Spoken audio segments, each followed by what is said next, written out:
square footage, depending on your design of the house, you have to pay an engineer. Like, yeah, it's okay. When Campfire Restoration Project first did its GREYWATER workshop, I was a little envious because we have been just sending the water out to the septic. And so I wanted to be sure and know about a GREYWATER system so that we could possibly put one in at one point. And then so we were very, very happy to be able to have a GREYWATER system installed so soon so that we could take our water and just use it for good stuff instead of just throwing it into the septic.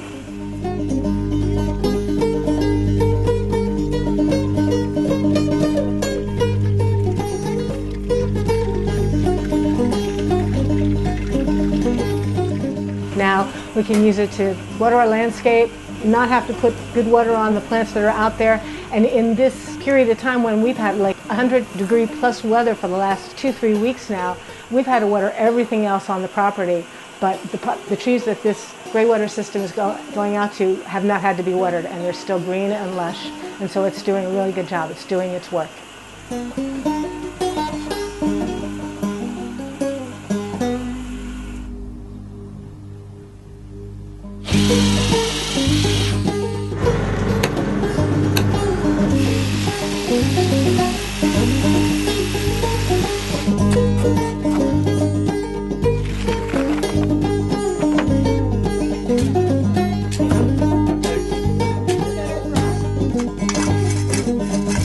Yeah, we're running out of help.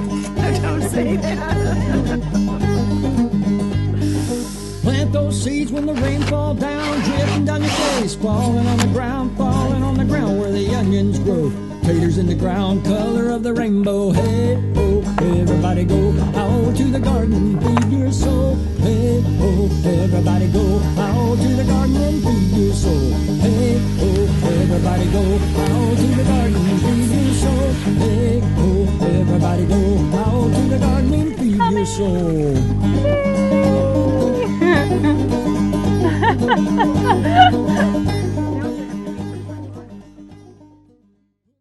For quite a few years, it's been kind of hard to get like the building departments and the health departments on board about this.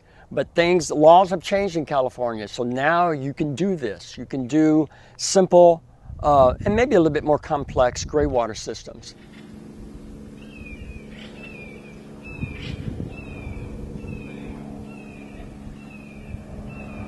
We're here at the home of Susan Dobra and John Michelson, who have volunteered to let us install a GREYWATER system for their washing machine.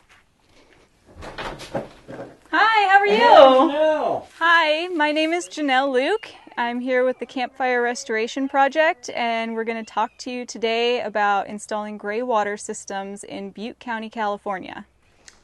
So here we are, the washer and the dryer. And so anyway, this is where the water comes out and goes down. Okay, so the pipe's it's inside going straight, the wall. yeah, and it goes straight down, and then it probably heads out to the septic, which is right outside. Okay. GREYWATER is defined by the state of California as water disposed of from your home from bathroom sinks, showers and bathtubs, and laundry washing machines. Not included are going to be dishwashing machines, kitchen sinks, and toilets, which are still considered black water. However, every county in California and every municipality is probably going to have their own codes that refer to proper legal ways to dispose of GREYWATER. Depending on where you're located, you may have to get permits. And this is information you should be able to get from your county office. Here in Butte County, you can talk to your town permitting offices, and if you are in unincorporated areas of Butte County, the enforcing agency for GREYWATER disposal is going to be Butte County Environmental Health. I think one of the next questions to talk about is why? Why do we want to save GREYWATER on our property and not put it into our septic or send it away with our sewage system? So I'd really encourage you right now to go and find a monthly water bill for your home. I did this a couple of months ago at my home in Oroville, and I was absolutely astonished at what I found. An average home in a residential area, when you're just taking care of your landscape and your yard and doing your normal activities inside, can use up to 30,000 gallons of water a month. 30,000 gallons of water is an incredible amount, especially when you live in an area where we're stricken by wildfires and fairly severe drought most years. Now, granted, not all of that water is going to constitute gray water that you can dispose of yourself. However, I mean, if you could take into consideration how much laundry you do, how long your showers take, you're probably putting at least half of what's on your water bill back onto your property, which can have huge implications for defensible space. It can save you on your monthly water bill for taking care of your landscaping. And it's just a really great way to save on a resource that is diminishing in our state. Now I want to talk a little bit about some of the tools and materials you're probably going to need to install your system. I'm going to briefly go over some of the things that John Michael used to do his exploratory work cutting through the wall of his house. What you're going to need to dig your trench and your disposal field, the piping and materials you're going to need to run your water into your disposal field, and then also some of the tools to deal with the piping. So for digging your disposal field and your trench, it's really going to depend on where you live and what type of soil you're dealing with. In a lot of cases, you might get away with just a regular spade head shovel and a trenching shovel. The only difference here is the trenching shovels are very narrow, so it's really easy to quickly dig a narrow trench to run your piping to your disposal field. In our case, we're also going to need some kind of pickaxe. Sometimes it can also help to have something like a digging bar if you're not sure what you're going to encounter and if you have really rocky soil around your house. So then some of the things you're going to need when you're doing your site assessment and marking out where you're going to put your lines. You're definitely going to want marking flags. You can get any color you want. I prefer these over marking paint because, well, for obvious reasons, it's not putting paint or chemicals on the ground. And also, I can reuse these multiple times, whereas the paint, it runs out pretty quickly.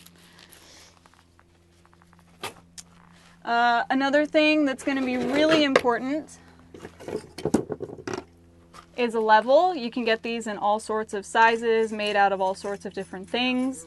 And you might even have something as fancy as a laser level. But this is just to make sure that the pipe running away from your house into your disposal field is going to be at a slight angle. You don't want it to be level because that runs a way higher chance of backing water up into your home, and you don't want that. You're going to need some kind of cutting tool that you can use to cut your piping.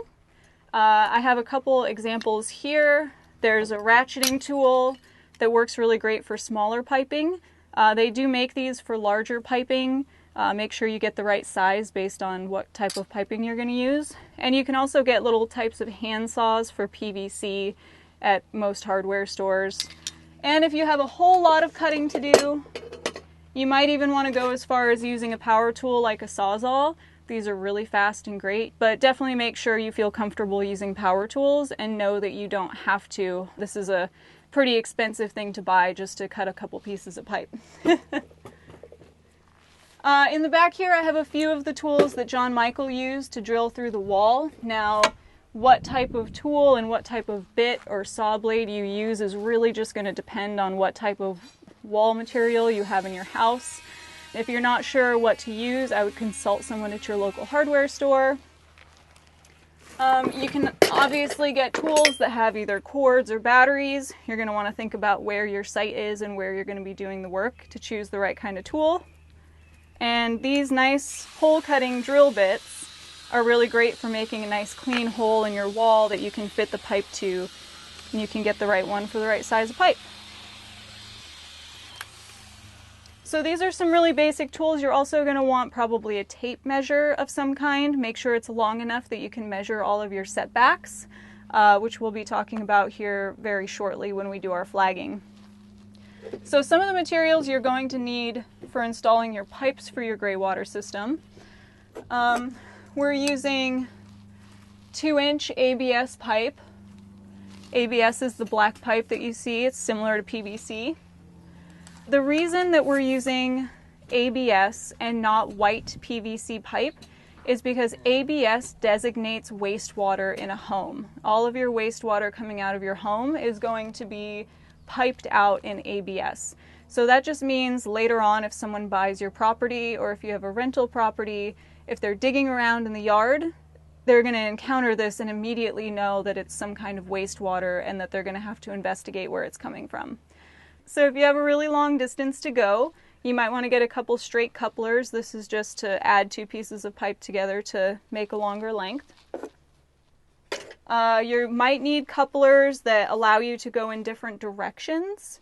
And there are a couple ways you can go with that. So we have a regular 90-degree elbow. You can get these in all sorts of different angles. They make 60, 22.5, 30. We just need 90, and this keeps it really simple. However, there are also connectors called sweeps. Sweeps are really great because it makes the angle a lot more gentle and longer. So once we get into the main delivery pipe outside of the house that goes to your disposal field, if you ever have to snake a line because you have a clog in it, it's really great to have sweeps because it makes this nice gentle curve that the snake can follow down and you're not having to force it into your pipe. So coming out of your house, there's a part that you absolutely have to have in your gray water system. You want this pretty close to whatever appliance your gray water is coming out of, and it's called a clean out. So you see you have the sweep part here, but you also have this little stub that comes out. So this part is going to be attached to your delivery line. So the washing machine line comes in here, and then this is going to be the delivery line that goes out to our disposal field. And what this allows you to do is you can open this pipe up and you could stick a snake down in here to remount any blockages that you might have. You have to have clean outs on all of your wastewater lines.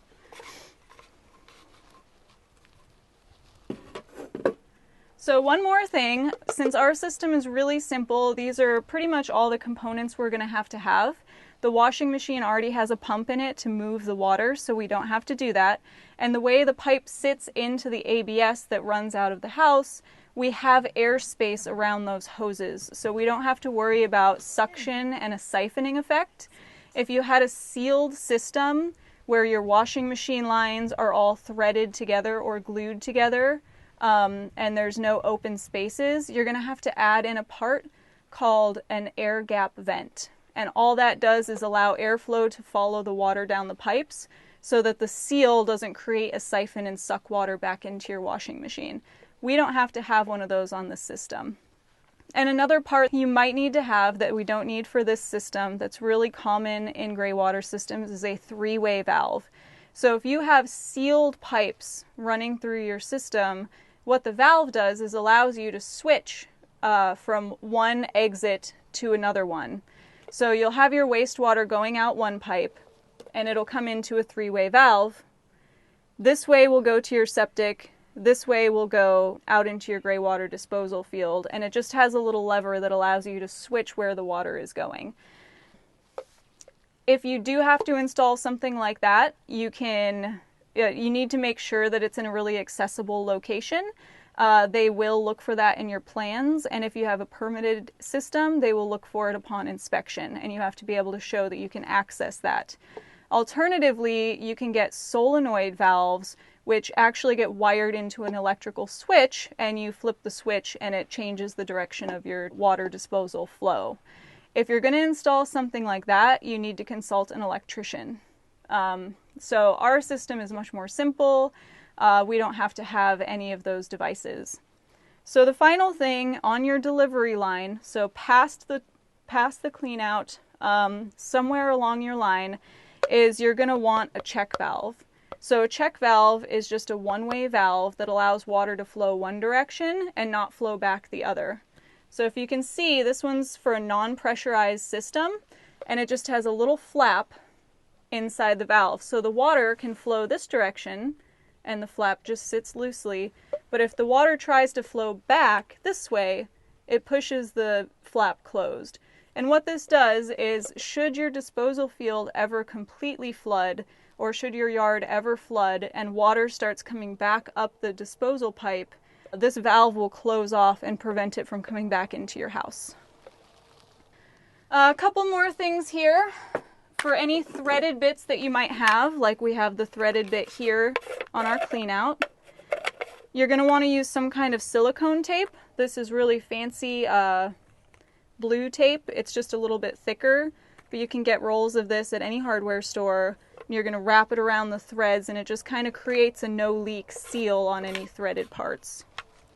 It doesn't glue it in place. You can still remove this later. It'll just be a little harder. And another thing you might have noticed is that each one of these pipes has a bit of a flange on the end, and what this allows you to do is fit the end of your pipe inside and glue them together. For PVC, you can use red hot blue glue. It's very popular. You don't have to have a primer and then the glue itself. And then for ABS, or to glue PVC and ABS together, you're going to want more specific all-purpose cement. Again, you can ask anyone at your local hardware store and they should be able to help you with this. So other than that, we have a piece of 4-inch PVC pipe. A lot of times it's really great to have a piece of perforated PVC. We're going to drill a couple holes in this one, or you can buy PVC that already has holes drilled in it. You're going to lay this in your disposal trench, and what it does is it creates a cavity where the water will be able to evenly disperse throughout your trench, so it's not all just pouring out in one spot. And then the last thing is we have this cardboard paper, which is actually for septic leach lines. It's called Leechline Paper. And what this does is, when we put our perforated pipe in our trench, we're going to surround it with drain rock, but then we're going to fill the trench the rest of the way with soil. And when we put the soil in, we don't want it to immediately fall down into the gravel and back up all of the pipes. So you put a layer of leachline paper in between the drain rock and the soil, and what that does is it allows the plant roots to come down, grow into your soil for a while, and start holding that all in place.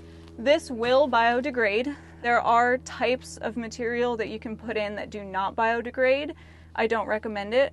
And in a pinch, you could easily use just some layers of cardboard in place of this.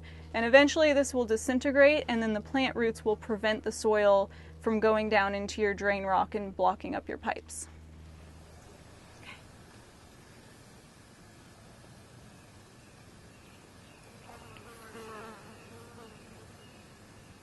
So I was going to say, this is actually really perfect that you wanted to use your washing machine, because in Butte County, if you're not in a municipality, if you're not in a town, you don't have to have a permit to set up a gray water system for your washing machine. Right.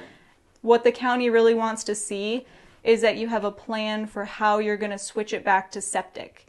Because gray water systems are nice, but some of us do mechanic work, some of us do different types of things, and if your body or your clothing is soiled with some kind of petrochemicals, gas, oil, they want to know that you can switch it back to septic very easily and not have that running out into your yard. Right. When we draw up the plans for your system, it's nice to show where the pipes are running in your little sketched out design. Because even for unpermitted systems, you're going to want to take your drawing of your plans into environmental health, and they attach those plans to your property documents. And that way, if you ever sell your house or give it away to someone, the new owners know where that system is, so that they can locate it and not disturb it. Right. So you're going to need a 2-scale drawing of your house and your gray water system. And if there are any components of concern that are going to be near it, you're going to want to include those in your drawing. If you have any streams or creeks on your property, if you know where your septic tank is, it's nice to include those if they're going to be anywhere near your system, so that the enforcing agency can just look very quickly and see that you've taken that into account. Okay.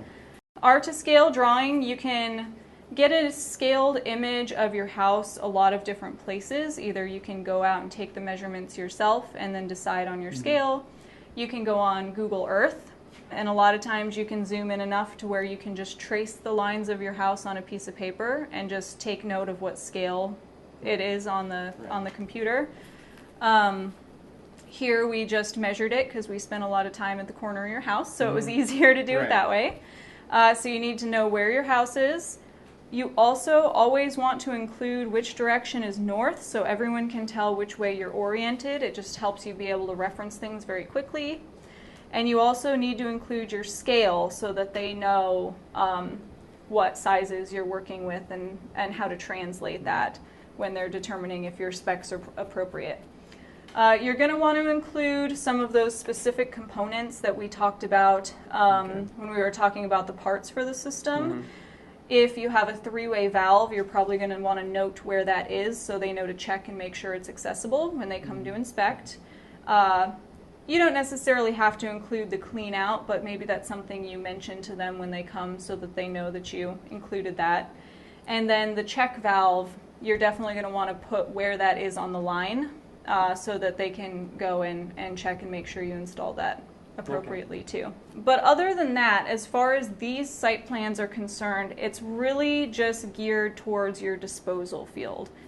So we had about 5.5 feet of piping coming down the side of the house.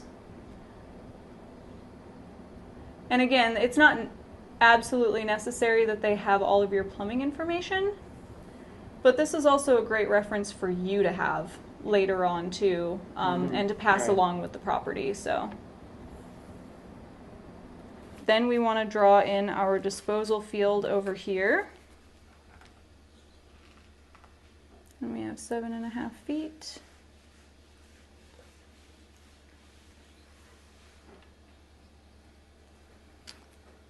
And then the one other thing that you want to do besides this is you want to have a cutaway, like a side view of what's going to be in the trench. So for a permitted system disposal field, you're going to need to have 3 inches of drain rock underneath your pipe. You're going to place your perf pipe, and then you need enough drain rock to again cover the pipe with 2 inches above.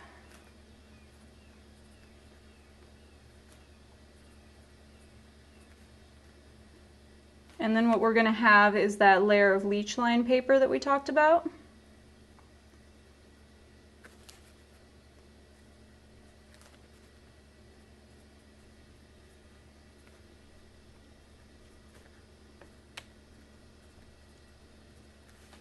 And then you're going to have your soil or mulch on top of that. Okay. And having a little cutaway sketch like this. So for a permitted system in town, this total depth here is going to have to be a minimum of 15 inches.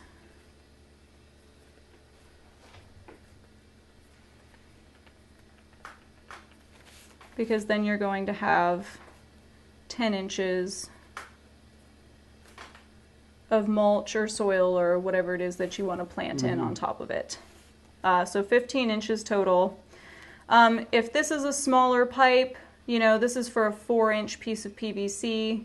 You can get slightly smaller pipe depending on how much discharge of water you're going to have, but definitely oversizing everything, if at all possible, ensures that you have an emergency, 6 loads of laundry to do today, you still have enough room and you're not going to back up or overload your system. Definitely just make note of your dimensions here. That way they can do the math pretty quickly. 7.5 feet. And then over here, I'm really practicing my drawing skills today. we're going to make a note that this is our 2-inch PVC check valve. Okay. And this would also be an opportunity, say if we had a septic tank, you know, much closer, this would be a great opportunity to also draw in some lines, you know, saying, here's my 5-foot setback from my septic.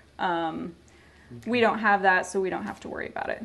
So yeah, just making sure you have everything denoted that's going to be near it. Anything that requires a setback, make sure to include that.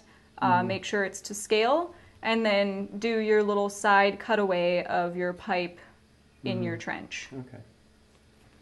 Prior to doing your scaled drawing, though, when you're doing your planning, and also something you're going to want to submit, is you can get a paper called an as-built.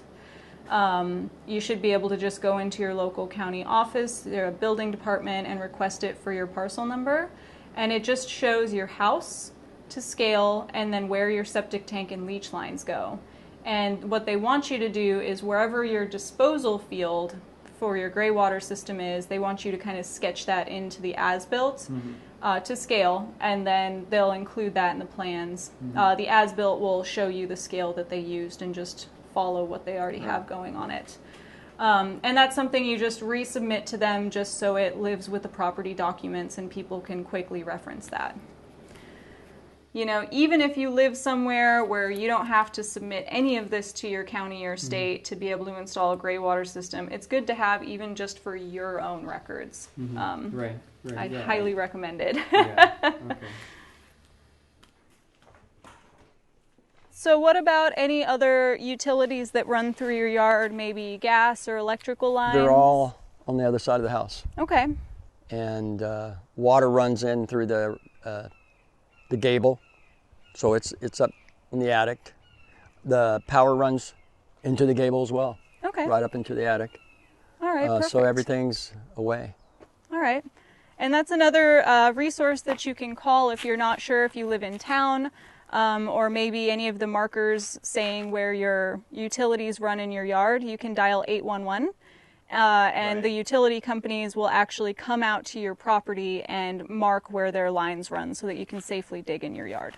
Right, and you do want to do that because I almost cut through a gas line digging a post right by my gate, an existing house I used to have.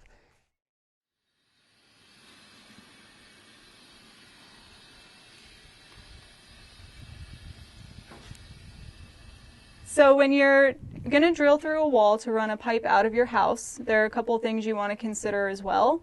There are going to be 2x4 studs. There's going to be a little bit of your foundation coming up behind this wall. And there also are likely to be electrical lines for outlets. So when we do the install, we're going to show you removing a small panel of the wall so that you can safely drill a hole through and not worry about drilling through any of those things in the process.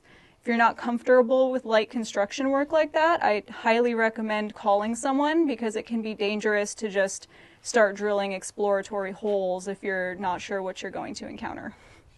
Yeah, and as a carpenter and remodel carpenter of many years, I would say that it's always cheaper to make the hole on the inside.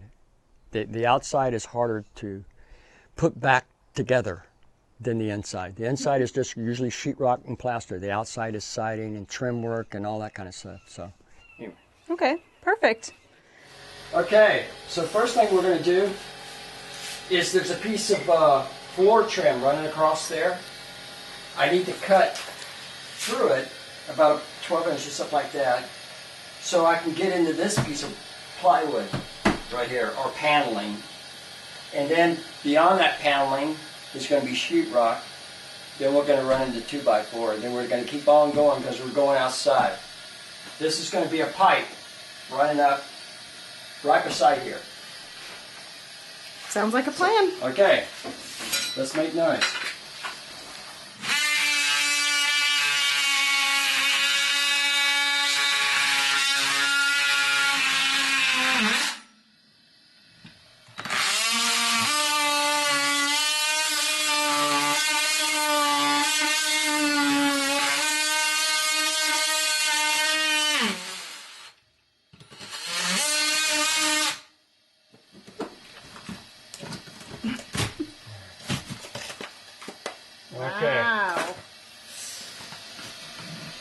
So there it is. See, we have a stud right there.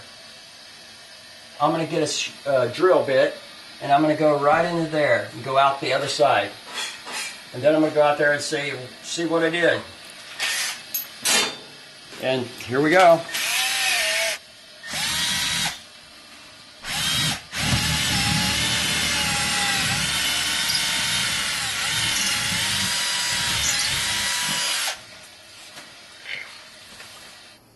So I'm going to go in there and I'm going to start cutting the hole on the other side. Then I'll come out here and finish it off. But then I'm going to use my jigsaw to get a bigger one.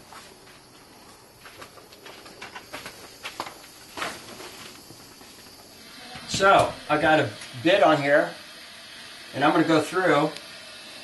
I'm going to go through this. It's this felt. It's kind of a felt material. I'm going to go through that. I'm going to hit the plywood that's on the outside and go through that. Hopefully it'll work really well.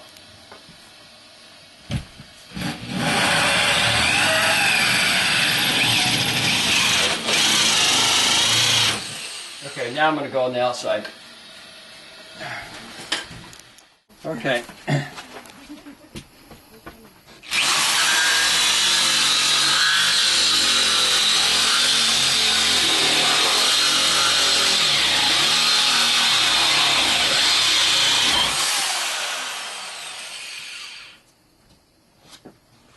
So this is popping out like this. Is that the way it's going to go? So I think what we want to do here, because we're going to go, right? We're not going to go, we're going to go right, sweep down. But I think we're going to put the clean out here. Okay. Because then we have to clean out for this line.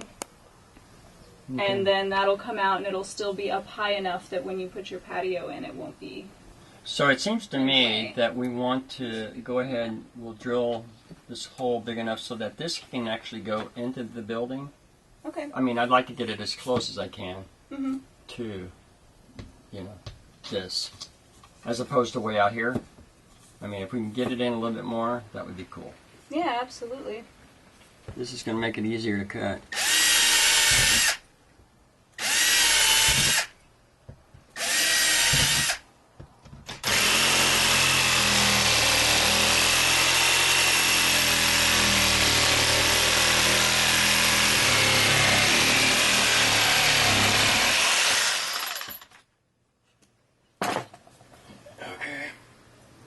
This right here, like this.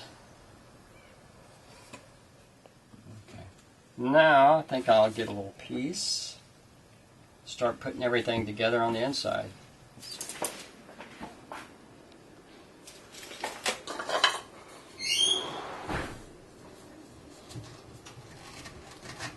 I want this pipe to be as close as I can to this wall.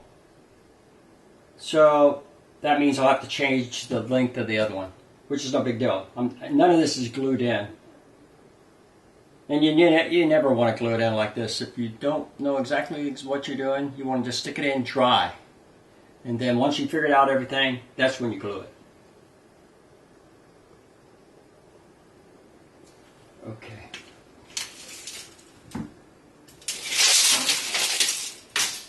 So what we're going to do, this is going to be the pipes coming out of the utility room to outside. I got to glue this, and I'll show you where it's going to go. Right like this. And so both those pieces are going to be glued. So I might come down like this, maybe. Actually, first thing we need to glue is this, the clean out. Okay, let's see. This is not very good stuff to smell, but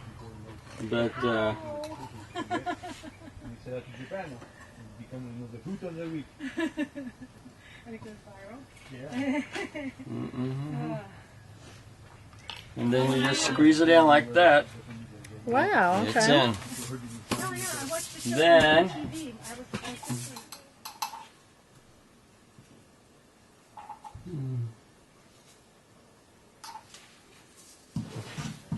okay, Janelle, here we go. I think we did it. What you got there? A 2-inch pipe that's going to come down here. We're going to glue it into this right here. And then I'm going to get a little block and a little block there to hold that like that. And then this thing, oh, it probably won't reach, so I won't be able to tell you unless we move this over. Yeah. So this is going to go in the top of that new one. This is where the wastewater comes out of the washer. The wastewater. Okay, here we go. Time to glue it back. Okay, what do we got here? Okay.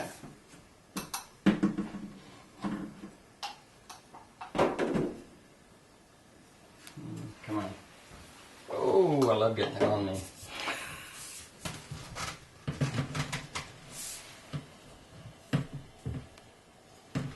Okay. So now what's left on the inside is to just put all the pieces back together again. You know, the exploratory hole. And that's what I'm going to do right now.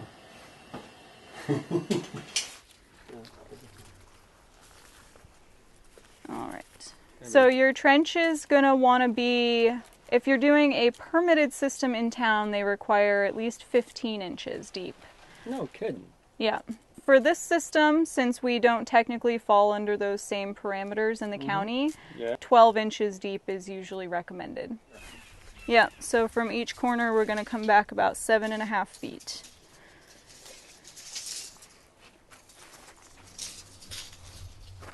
Hold this for you. What does that look like? Big trench. Well, the nice thing is, though, is that this is all going to be completely filled back in. You'll be able to walk over it. You'll be able to plant on top of it if you want. The nice thing is that's the difference between the gray water and the septic, right? So your septic leach lines, you can't plant trees near it. You can't grow stuff near it because they're going to encroach in those leach lines. With a gray water system, that's what you want. You want as many roots going in there to take up that water as possible. It doesn't have to run all the way just to make sure you got your corner where you want it.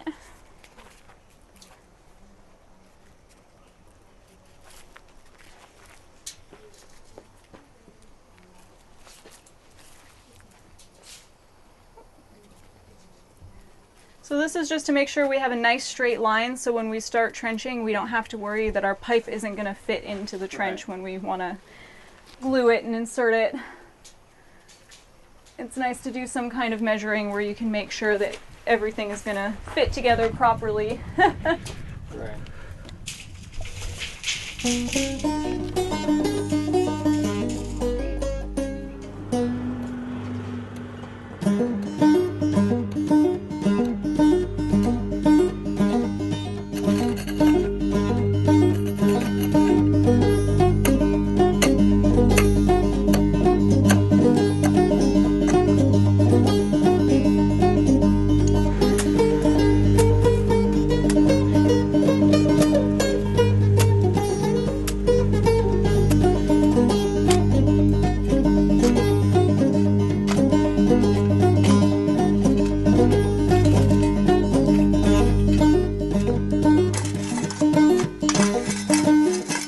Yeah, we're running downhill.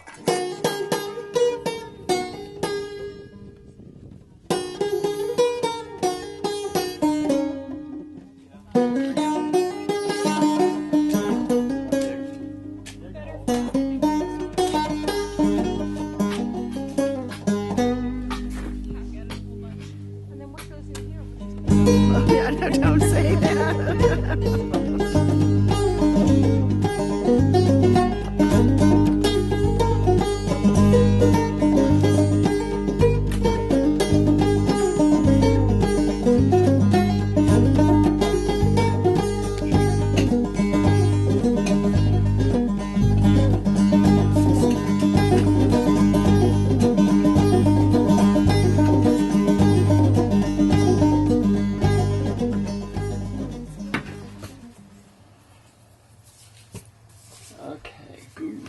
Glued. So glued, glued, glued, glued, glued, glued. Okay, I'll go. So hopefully No, not hopefully. It's going to work. All right, so we've done all of our excavation for the gray water system. We've connected the pipe coming from the washing machine and going out into our trench. And now we're going to get all the parts together for the disposal field, which we have over here behind us. So just to make sure we're noting this, the ABS is exposed on the outside of the house here. If you have a piece of pipe that's going to be exposed to the sun or the elements, you can paint it with UV resistant latex paint to protect it. ABS can be exposed. Ideally, you don't want it in the direct sun. But Susan and John Michael are actually going to be doing some work in this area and putting some patio in. So for now, we've put the ABS where it's going to be out of their way. And they can always reconfigure it if they need to later, if they'd like it to be in the slab or if they build something around it to protect it. So we have a little bit of a grade on this pipe that's going to the disposal field. The disposal field itself you want to have as level as possible because you want the water to evenly spread across the bottom of the trench. You don't want it all to pool to one end. So we have this 4-inch PVC pipe. And you can buy perforated pipe. All it is the exact same pipe that we have here, but it has holes pre-drilled in it. So if you want to make your work a little easier, a little faster, you can buy perforated pipe. This is actually a piece we had from another gray water installation. So we're just going to drill our own holes in it. Have a drill, very large drill bit. This is a 1/2 inch. We're going to mark out where our holes go. You want them 6 inches apart. And we're going to cut it to length and put it in the trench. So one thing you want to remember when you're trying to drill a hole this big is that this drill bit doesn't have a very pointy end. And if you try to just start the hole with this one, it's probably going to slide all over the place. It might be kind of difficult. You could probably do it with this PVC because it's soft, so you can kind of dig into it pretty quickly. But we're going to go with a slightly smaller drill bit to do a pilot hole, and that way it'll be much faster with the larger drill bit.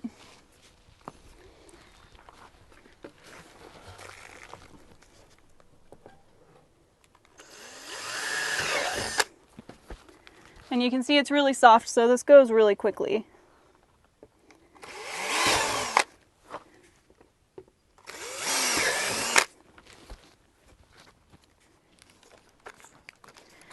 All right, one more pass with the larger drill bit and we have our perforated pipe.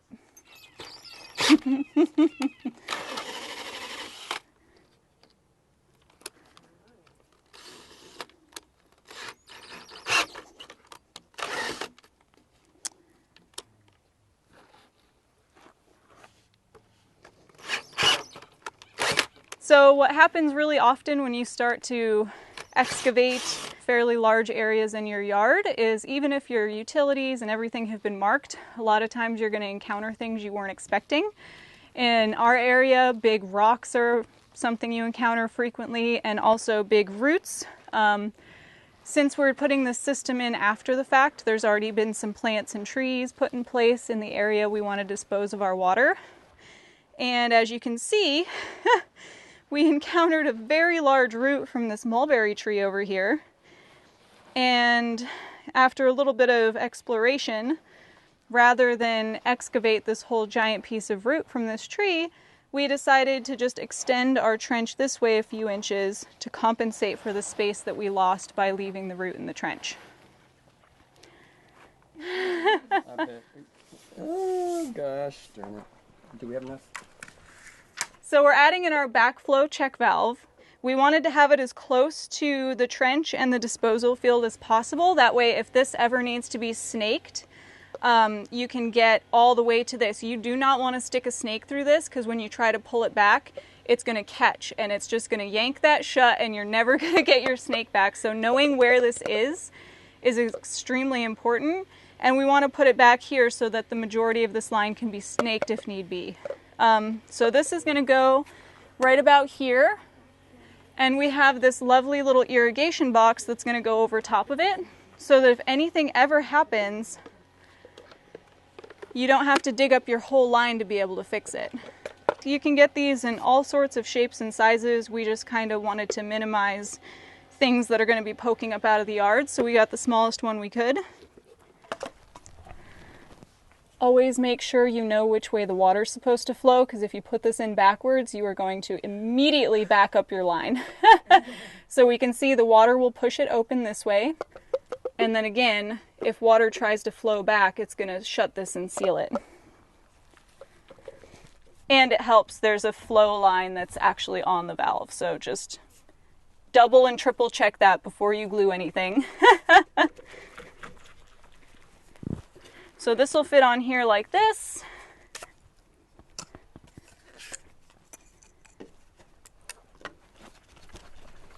And then we're going to tie into our line over here after we cut a pipe.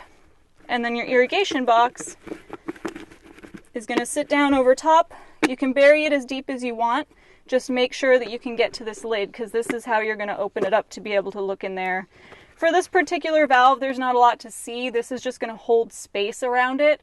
So you could come and pull this up out of here and not have to dig a big old hole and possibly break your line when you're trying to get in and change it out if you need to.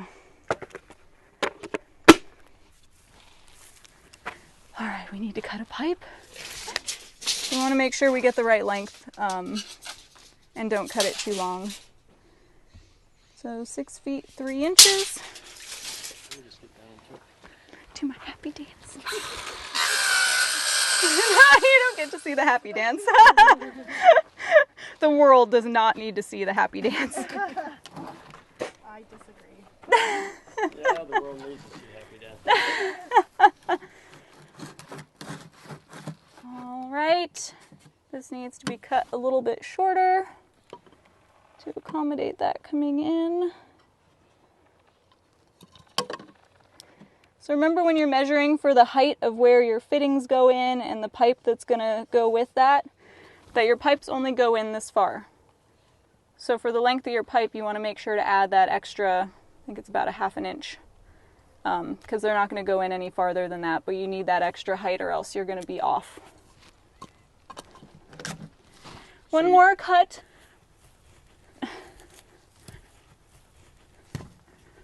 Well, that's going to nest in there just like that. I might need one more cut, John Michael. Or I might not. This might be... Just perfect.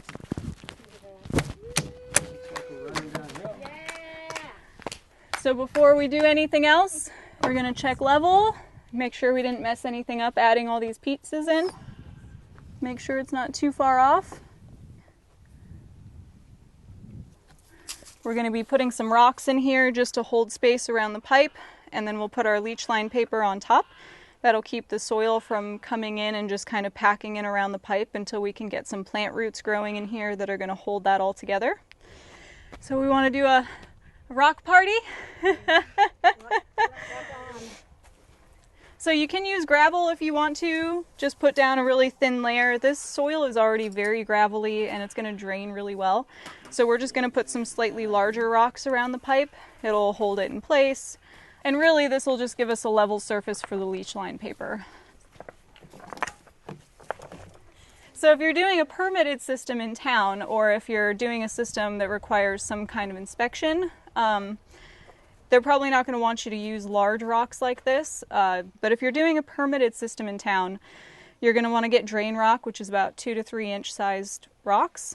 You need 3 inches in the bottom of your trench, and then you'd put your perforated pipe on top of that, fill to the top of the perforated pipe, and then have at least 2 inches covering the top of your pipe before you put your Leechline paper. Look at you, Susan. Your bucket of rocks, my liege. It's really just to protect the pipe and make sure it can continue draining, make sure it doesn't back up, and it makes sure that the soil from the top doesn't just immediately cave in down into your gravel and back your system up. The plant roots are going to start growing in and hold that soil in place, and the Leechline paper is going to break down probably within a year or two. Should we take a measurement? Yeah, we added just a couple extra inches on there, so. And you can buy Leechline paper in all sorts of different widths. This is 36 inch, but but you can also get 24-inch because those are pretty standard sizes for leach lines, which is what you typically use this for. I would say in a pinch, if you're putting up a system that doesn't need to be inspected, using some light-duty cardboard would do about the same thing, and it would probably save you a little bit of money.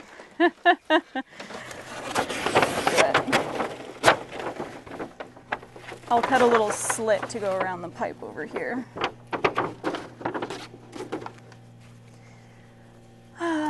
One thing I will say is it's really important to keep your workspace clear. We're doing a poor job of that today, but...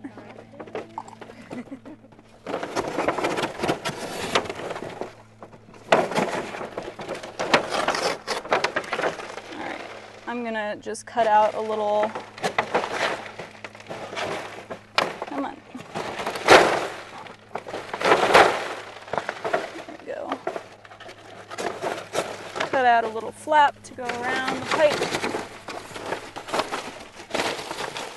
All right, so we have everything in place. Before we bury it, we want to do a test run. We want to see the water filling the trench, make sure nothing's going to break or come apart, because if we wait until we bury it and there's a problem, it might be a while before we notice it. Okay.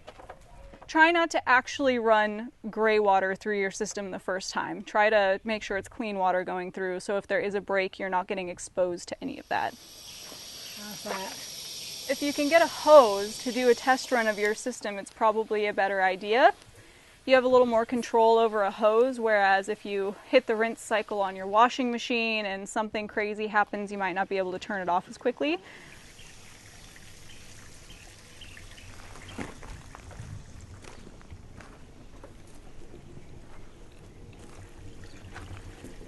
I hear it. It's coming!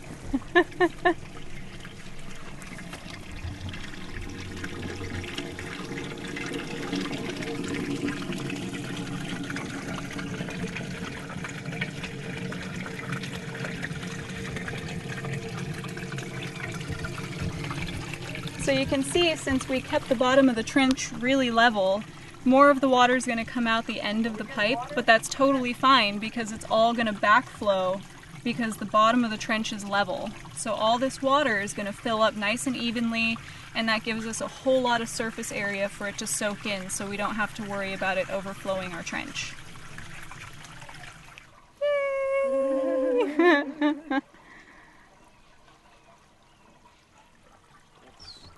So we're going to go back inside and just talk a little bit about what you should and shouldn't put into your gray water system. You definitely want to make sure that you're not putting anything into there that's going to harm the plants. And there are a couple things to look for on cleaning products that will help you determine that. A couple words that you can look for when you're looking at cleaning products is bioavailable versus biodegradable. Biodegradable means that it'll break down in the ecosystem, but biodegradable can contain some harsher chemicals like bleaches and salts, which technically will break down in the environment, but in a gray water system they can be really detrimental to plants if they build up in the soil, and they can also cut down on your microbial load, which will stop the activity that helps balance the pH and keep your system functional. And again, anything that says bioavailable, because that implies that plants can take it up right now. Mm-hmm. It doesn't have to go through a degradation process to be able to be used in the environment. One rule of thumb when you're choosing cleaning agents, whether for your laundry machine or even just for cleaning your bathroom, is there are a lot of powdered products available. Often these will have bleach and or salts in them, so a good rule of thumb is just to avoid any sort of powdered cleaning products. Salts aren't necessarily the end of the world, but because they can be flushed out of your system. But if you happen to just absolutely need to use salts for some reason, I would recommend making sure you take a hose out and just kind of use some clean, fresh water to flush your system every once in a while and get those salts moving through. Something a lot of people don't think about is how your water is treated as well. Unfortunately, if it's subsurface, there's not a lot we can do about chlorination that comes from the treatment of municipal water. So when it comes to laundry, avoid bleach, avoid baking soda. You can use vinegar because of the salt. Baking soda is still a salt, so it can build up in your soil. Around here especially, we have really heavy soil that tends to percolate much more slowly versus if you're down in the valley near the rivers, you're going to have silt, which is probably going to drain a lot better. Or up in the mountains here, a lot of places you have decomposed granite, which is really sandy and it's going to drain really fast. Those areas, if you're thoroughly flushing your system in between uses, you would probably be pretty safe using some light salt products every once in a while. When it comes to shower and bath stuff, honestly, most of those are fairly pH balanced, and a lot of them are heavily diluted because they have to be safe for our skin and hair. And so when it comes to those types of products, I wouldn't really worry too much about what it is you use. And around here we have the benefit that in the wintertime we get pretty heavy rainfall, which is going to flush out your system for you. It's an open system, you know, it's not closed off. If you do get extremely heavy rain or if you're in a flood zone, you absolutely want to turn off your gray water system and divert it just into your septic during the winter time, because you don't want the outside water flooding up out of your trench and pushing that out. As far as bath products go, if you use a lot of Epsom salt, again, it's a salt, you're going to want to avoid doing that often. Magnesium salts like that can actually be good for your plants in small doses, but again, everything in moderation. If you really have to use bleach, you know, a lot of city water is going to be chlorinated. Some of these things are unavoidable. Right. And another thing you can consider to kind of help work this stuff through your system is using a little bit of compost tea and just go out and water your gray water system every once in a while. That'll get the biology going. That'll help break down some of these chemicals and materials. So it's really similar to like when people tell you to, you know, flush a little bit of peat moss down your toilet for your septic system and things like that. That adjusts the pH. It acidifies your system. Oh. And so what happens is that makes a more conducive environment for microbes. They like it pretty acidic, as do most plants. They tend to lean a little more on the acidic side. Soaps can tend to be alkaline.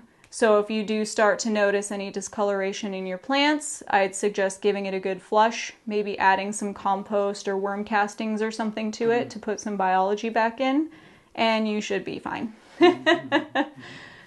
Vinegar cleaning products are great for that same reason. They're very acidic, and some of them, like apple cider vinegar, are biologically active themselves. So they'll add some biology and adjust the pH for you. I think that's pretty much it for cleaning products. Really, just avoid borax, avoid baking soda, and avoid bleach. If at all possible, try to avoid things that say antibacterial on them. And it's not that you can't use these things. Say once a month you want to use bleach on your laundry. You just need to give it all a good flush out. Just switch it back to your septic system for that part. So anything with bleach, so you would be avoiding like Tide and different things like that. Yeah, you definitely want to avoid bleach. Chlorine in general really isn't great to put out into the environment. Chlorine can bind to certain compounds in the environment and create chlorinated organic compounds, which are extremely detrimental not only to us but to other things in the environment too. So right. 1, 2, 3. I could take my clothes off. Here, honey, here's some extra stuff. That sounds like a good one. Okay, give me a big clap now. All right, thank you. So what we're going to do is do a load of wash here. And this is our old washing machine. We're going to use Dr. Bronner's. Laundry is exciting. It's always good to have a nice change of clothes that are clean. A lot of people out there can do those kind of things. And you could save hundreds of gallons if you bring the shower into it and the vanity into it. And this is a simple solution. And we're going to have to do it. Eventually we're going to have to do it because we're going to be running out of water if we don't. And, you know, I have to say too, keeping a defensible space around your property also means keeping the plants that are there green. And so using your water again to be able to water those plants keeps a defensible space and helps with fire suppression as well. And so that's really an important part of keeping the gray water systems useful around your property. Right, right. You can do it. We did it. You can do it, yes. I love you so much, I can't wait to get back to the life I love. I love you so much, I can't wait to get back to the life I love. I love you so much, I can't wait to get back to the life I love. Well, out on the road, or in between, the journey's the same, and I'm